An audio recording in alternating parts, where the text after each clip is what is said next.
Greetings to you today. So this little video is all around the fact that we can go beyond the chakras that we have experienced, which are in all my other videos, so I won't delve into them. I will keep to this actual focus where we are looking at the emotional body, which is an energetic body that is like a field of consciousness, just like the chakra centers, just like anything is a field of consciousness actually, and how it affects us and how we can navigate it, because if we don't, it can block us immensely. If we are stuck in not being able to navigate our emotional ability to sift through which emotions are working for us and what's actually truly happening, we end up not bringing in as much light into our human experience to see reality for what it is. So we've gone to the base chakra, the sacral, the solar plexus, the heart, the throat, the brow point, the crown, and the auric field. And we've really done some amazing work as a group, but also in the courses and classes and workshops. And really each one can have a whole workshop, literally for a day, if not two. Very deep, and just trust yourself how you relate today, because you could relate completely differently in a week when you have peeled back some layers and have some new awareness. So emotional body consciousness is really important, because if we have that suppressed, it leads to disease. So it's like a filter through which you see the world, and suppressed emotions are incredibly unhealthy. A lot of people have been suppressed due to upbringing, societal programming of what's acceptable and what isn't. We all know that. Mostly men have been suppressed, but that has changed, and many men are opening up more. You know, men are not supposed to cry and all these things. It's just not true. When we cry, when we feel anger, when we communicate that we feel vulnerable, we really create harmony within and embrace our wholeness as males and females and all that we are. So again, there's a lot of link. For example, there's so many studies. I could literally talk about this again for a whole day, if not 2 days, and dive deep. So I'm trying to make it really beautifully summarized. So for example, basic findings like on a Monday, there's more heart attacks in general. Very basic overall, showing that the emotions of the anxiety of finishing from a nice weekend, which is usually relaxing in general, to go back to work, is an emotional response to create the higher incidence in heart attacks. And so it's established long ago that emotions can create all sorts of diseases. Equally, as we heal our emotions, we heal those things. So a lot of stress is usually linked with immune suppression, with heart attacks, with blood pressure issues. And this is emotional dysregulation, or just a need to find out how we can navigate through the emotions. And many times you will find, in fact all of the times probably, I won't be so black and white, that once you actually allow yourself the time to feel the emotion, and you choose the emotion you might be aware that you are neglecting for yourself to really fully feel, the more you sit with it, the more you realize it's actually a beautiful thing. It's really important. It's very empowering. It's very healing, and it's temporary. Half the time we have suppressed anger, frustration, fury, all those intense emotions because someone at the other end would have stopped us. Don't get so intense, don't say all those things, don't lose the plot, or as a child, hey, excuse me, you know, go to your room. There are millions of cases at school, you know, and there are times, of course, when we can't just show what we feel. There are times where we need to come home and then spend the time, okay, I need to really process that because I was furious and I couldn't show it at the time. So I'm not saying we should go out there and let it rip, but to really own it at the end of the day. Like we take the rubbish out, right? Or like we water the plants, or like we have a shower, or like we cut our nails or get our hair done. It's all self-care, natural, coming in, coming out. So whatever we haven't processed is literally stuck in our cellular systems, and there's real science behind that, how that blocks the energy flow through cells and creates an accumulation of pranic block, and also due to that, you know, the communication on a cellular level repair. Certain areas can get really tight and decreased blood flow, stiffness, which then lead to other problems. So it is huge to be able to feel comfortable to meet your emotional body. And it is very much related to all the chakras, but we're going beyond. We're going as an expansive aspect of how do you deal with your emotional body, and then afterwards the mental body in the next class. So I will set up a safe space and teach you how to explore that, and using the yoga and the meditation. So we're gonna really settle down, come into our breath work, and it's really important that you realize you can trust yourself and that this can be very easy. Does never has to be a traumatic thing. So feeling that you can be vulnerable and go within and ask yourself, what is it that is a priority for me to be felt that I haven't allowed myself to feel?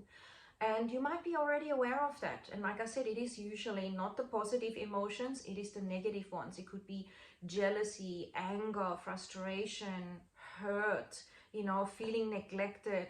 And then saying to yourself, okay, now what are those? You can write them down and allow yourself to notice where they're in the body and how you feel them. And I will guide you into that. You'll feel so safe. And again, we use things like sound, music, things to just create that safe environment to know that you will benefit and that you can safely go there right now. And you will be attracted to my classes or whatever I do at the right time. That's why you'll be there. So once you do that, remembering this can even affect things like whether you allow yourself to feel romantic feelings, depths of emotions in your relationship, passion for your career. Imagine that.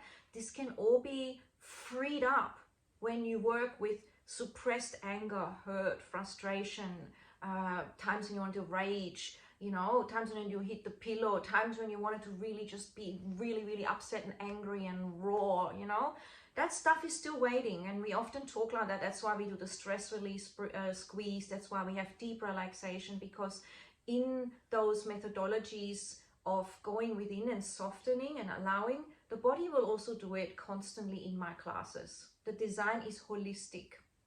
And one of the philosophies that go with this emotional meeting of oneself is to recognize that you are whole and complete, and that the emotions just want to be met. You actually are complete, and meeting those emotions is just something you decided to disassociate from, to cut off, to fragment from.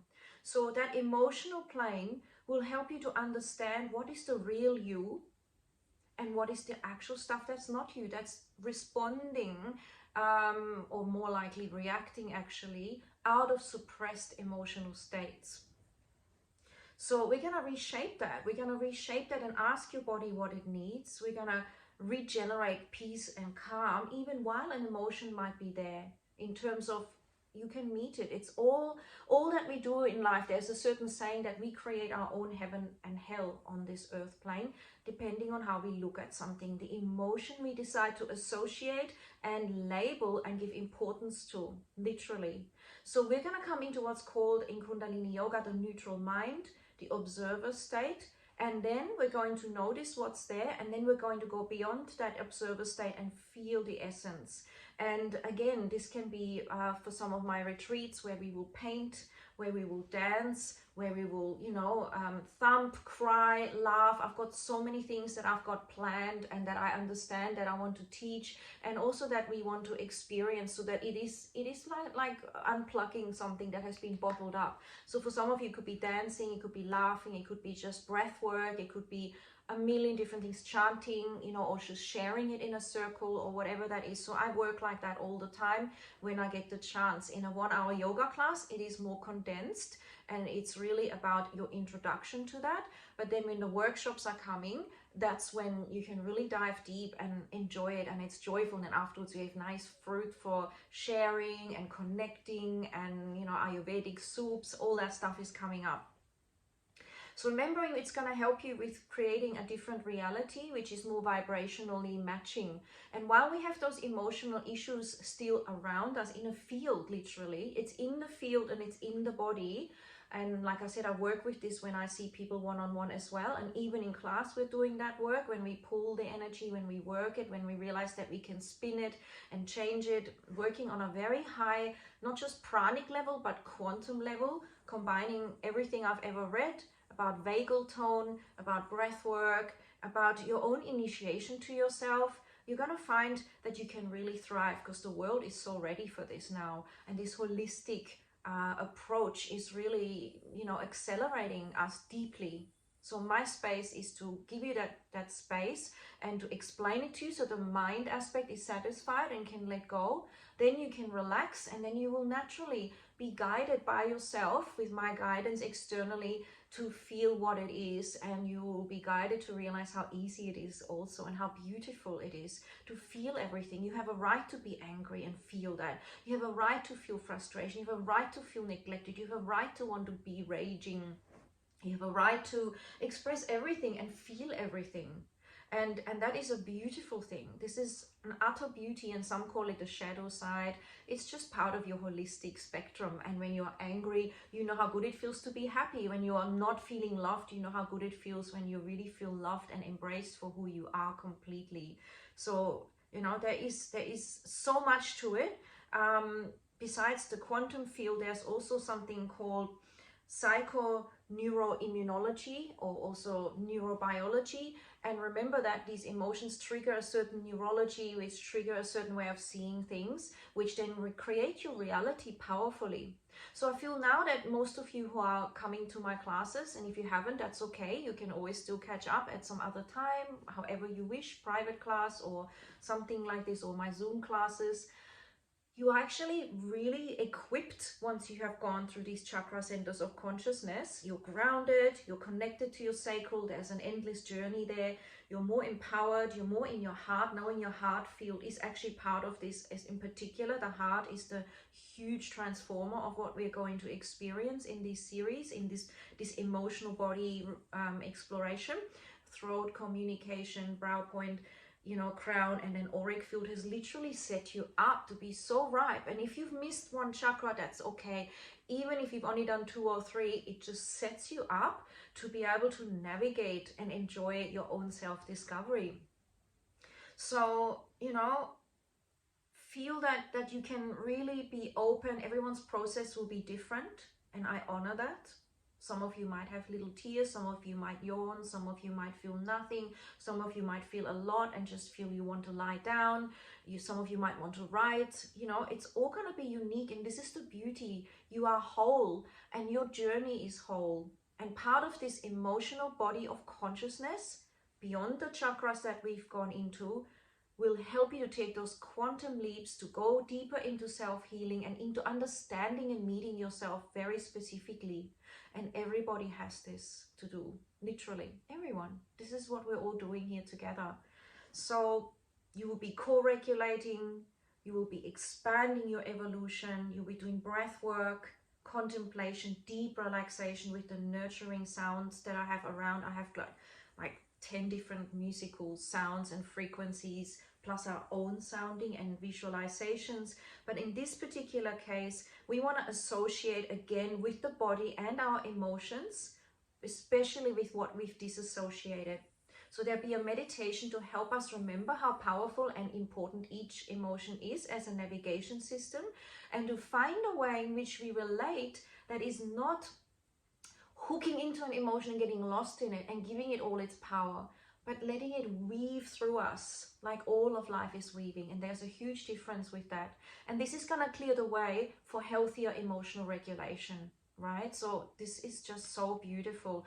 And I really look forward to getting you into that space and allowing us all to go deeper into our emotional journey of well-being, and how gorgeous that is, our emotions, our life, and all of it. And when you value it, other people around you will value it. If you suppress it, other people will feel uncomfortable and tend to keep up that suppression experience that you're going through, and just keep mirroring back your inner dimension externally. And I don't want to hear that, don't get emotional, la la la, and so it goes. So keep that in mind, and know that nothing is your fault or a problem. It is a gorgeous exploration, just like the rose is beautiful, and all the other flowers, the daisies, the lavenders, and all the blossoms, they're all equally as amazing.